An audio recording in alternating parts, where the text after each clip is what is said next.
and welcome to our second documentary, exploring over 300 years of opera history in Leeds as part of the Leeds Opera Story. With thanks to the National Lottery Heritage Fund and Leeds City Council, we've been visiting museums and archives to uncover the hidden story of opera in Leeds, including discovering the city's long-gone theatres, learning about the artists and companies who visited the city, and unearthing the once hugely popular operas that are now sadly forgotten. In this episode, we're going to be telling the story of the first performance in Leeds of an opera by a writing team who would go on to dominate stages in Leeds and beyond for decades to come. The 1876 premiere of Trial by Jury, written by William S. Gilbert and Arthur Sullivan. We're very pleased to be collaborating on this episode with one of the most celebrated contemporary interpreters of GNS operas, the Charles Court Opera Company, and their artistic director, John Savournin. In this episode, we're going to hear new recordings of pieces from Trial by Jury and other contemporary operas by 4 artists who appeared in Charles Court's recent new production of Iolanthe, which sadly was postponed due to the coronavirus. Let's see a little bit of John's recent new production of Trial by Jury for Leeds' own Opera North.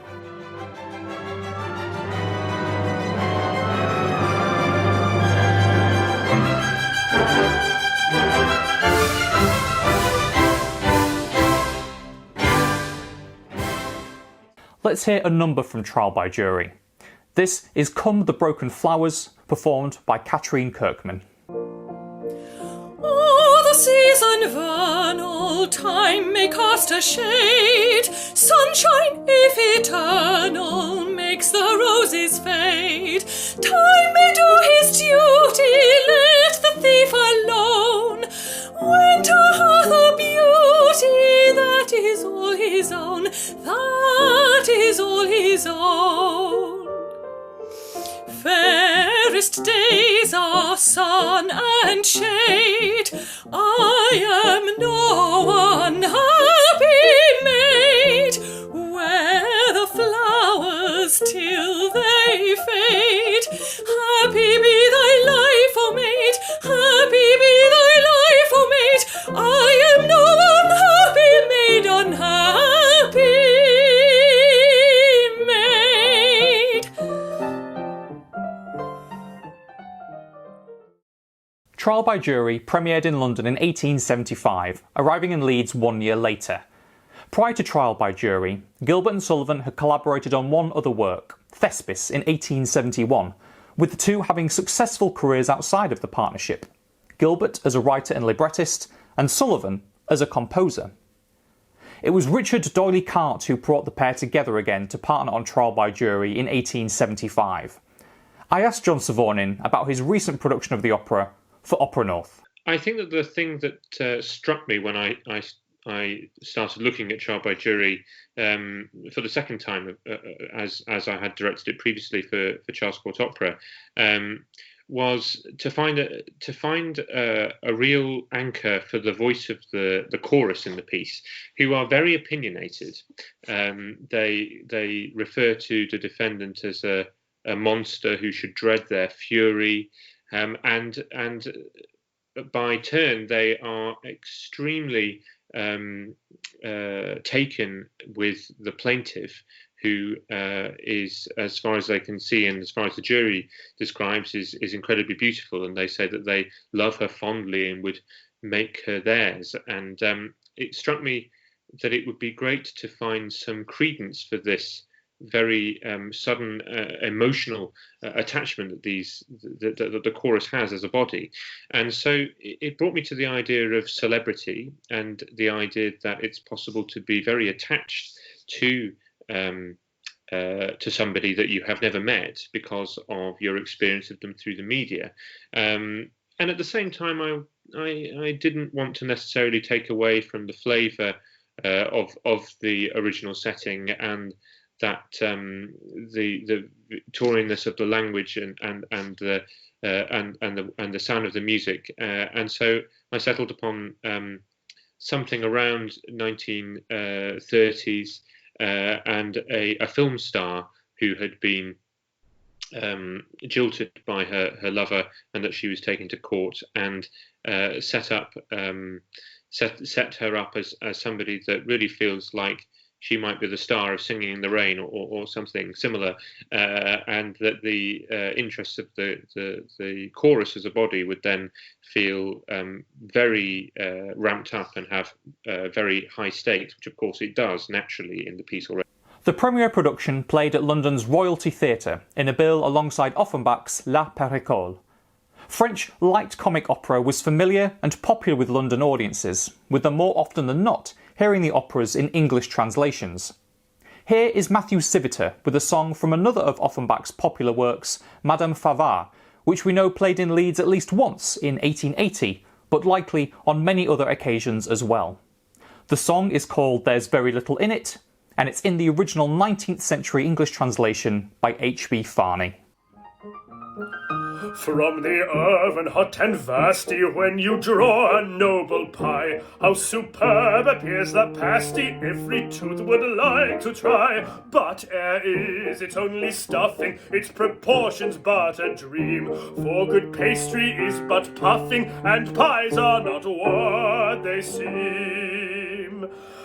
And you'll say when it you weigh, there's very little in it. But you'll say when it you weigh, there's very little in it.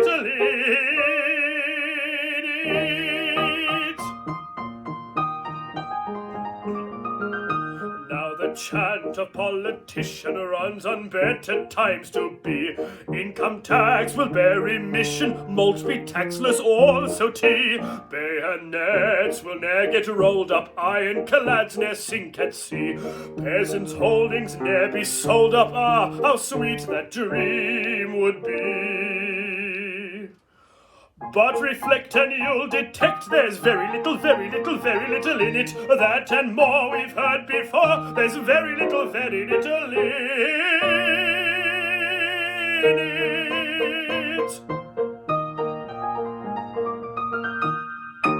Opera in Leeds has, by and large, been performed in two of the city's major theatres.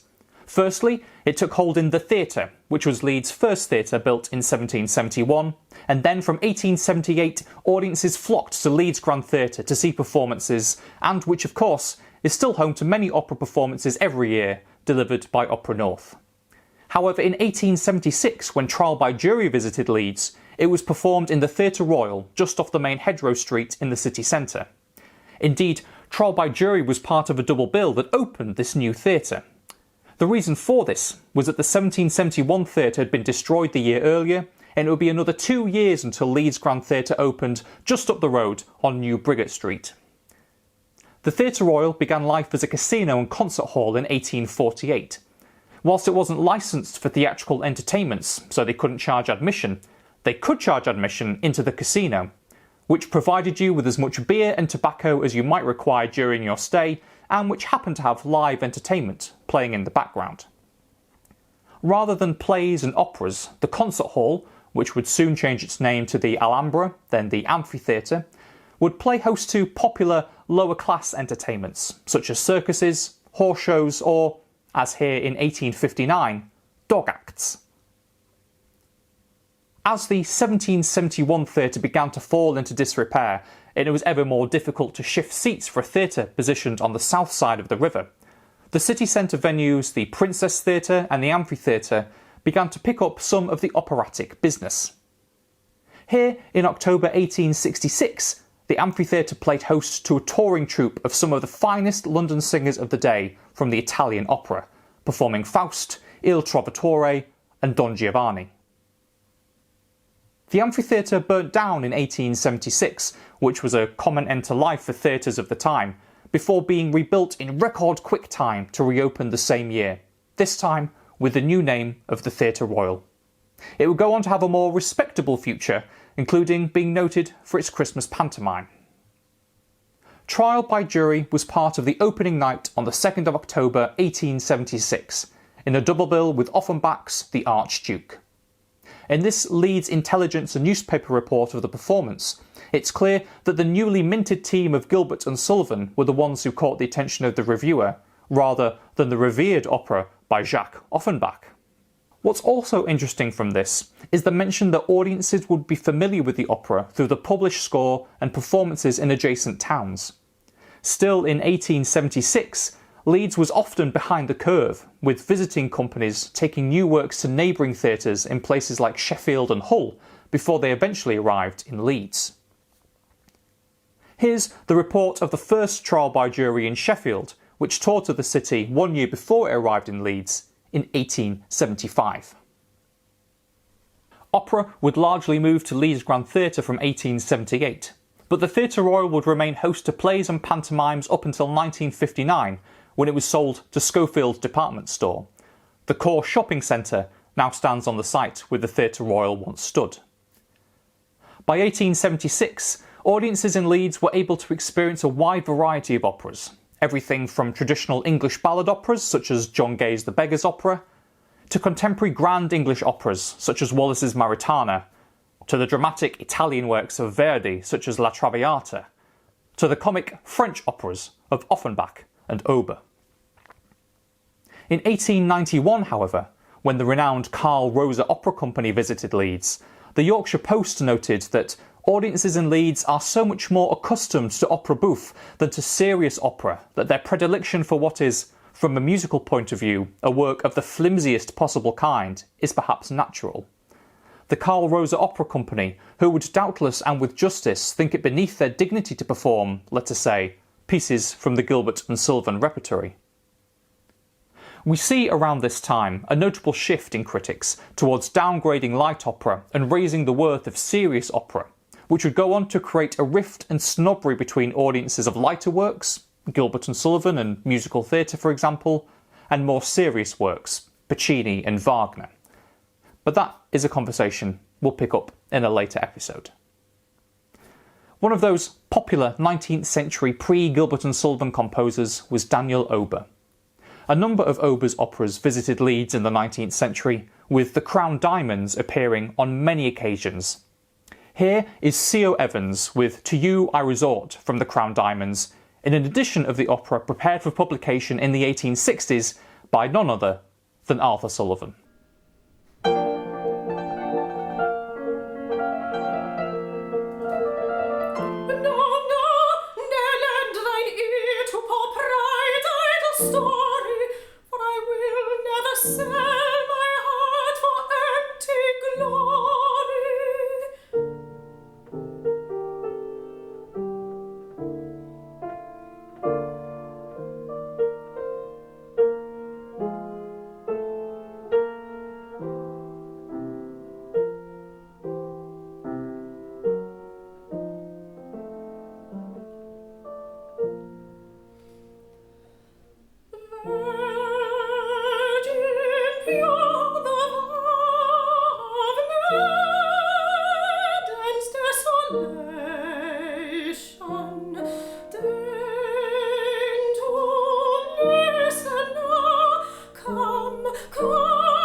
we Catrine,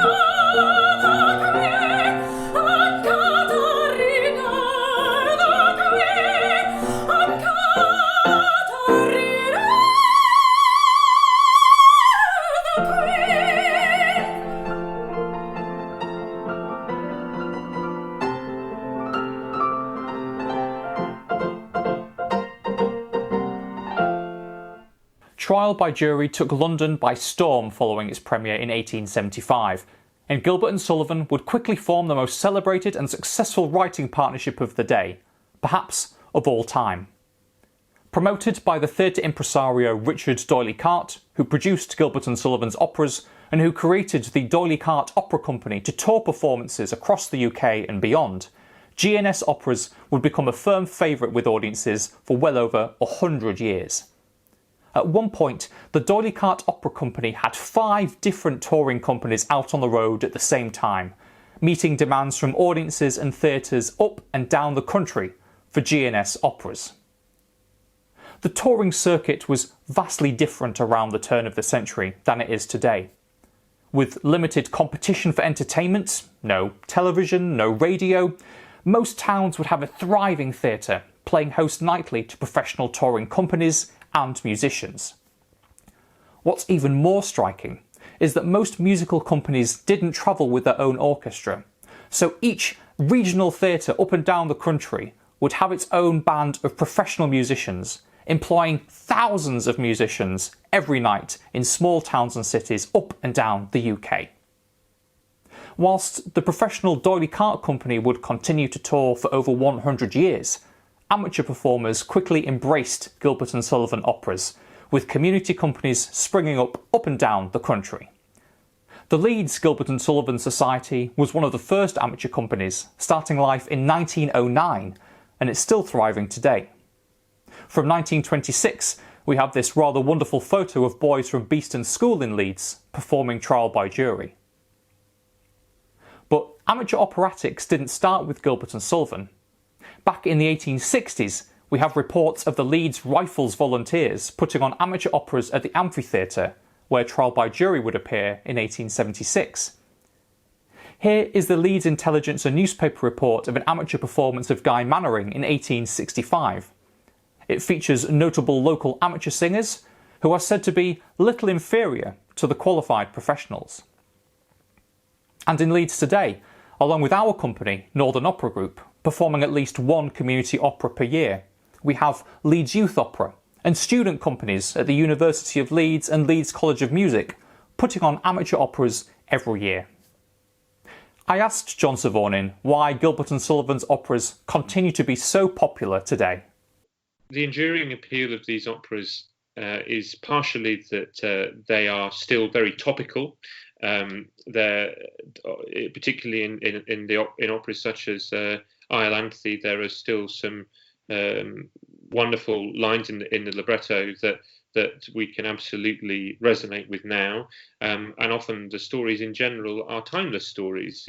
There's much that we can take from them, but I think also there's a unique quality to Gilbert and Sullivan, which is actually based entirely on their relationship.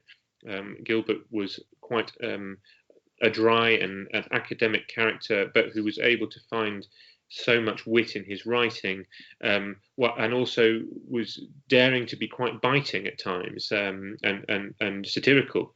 And you put that together with Sullivan, who is able to really create some wonderful, passionate, heart on your sleeve music, and fusing those two things together creates circumstances that are really still incredibly appealing. The idea that the peers chorus would enter and sing "Bow, bow, ye lower middle classes," and the way that this has been set by Sullivan, somehow you find yourself drawing a tear at the musical brilliance of the moment and the sense of occasion that it brings, despite the overarching comment that Gilbert is making about the flaw in those characters. And I think that multi-layered quality is something that has kept them alive and makes them pieces that we are thrilled to revisit and rediscover again and again. Thank you for joining us for this episode, and look out for more programmes inspired by the Leeds Opera Story heading your way soon. If you've enjoyed this programme and would like to support our work, then please visit leedsoperastory.co.uk, where you can make a donation. We are a charity and rely on the generosity of funders and donors to carry out our work, so thank you for your support. We'll end with some more trial by jury from Charles Court Opera. This is Jack Roberts with O Gentlemen Listen. Oh, gentlemen, listen, I pray, though I own that my heart has been ranging. Of nature the laws I obey, for nature is constantly changing. The moon in her phases is found, the earth and the wind and the weather. The months in succession come around, and you don't find 2 Mondays together. Oh, consider the moral, I pray, nor bring a young fellow to sorrow, who loves this young lady today and loves that young lady tomorrow.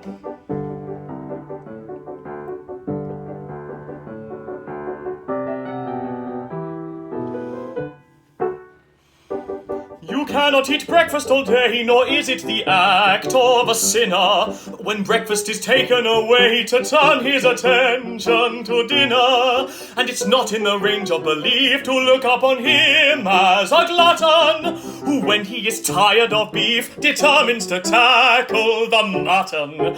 Oh, but this I am willing to say, if it will appease her sorrow, I'll marry the lady today and marry the other tomorrow.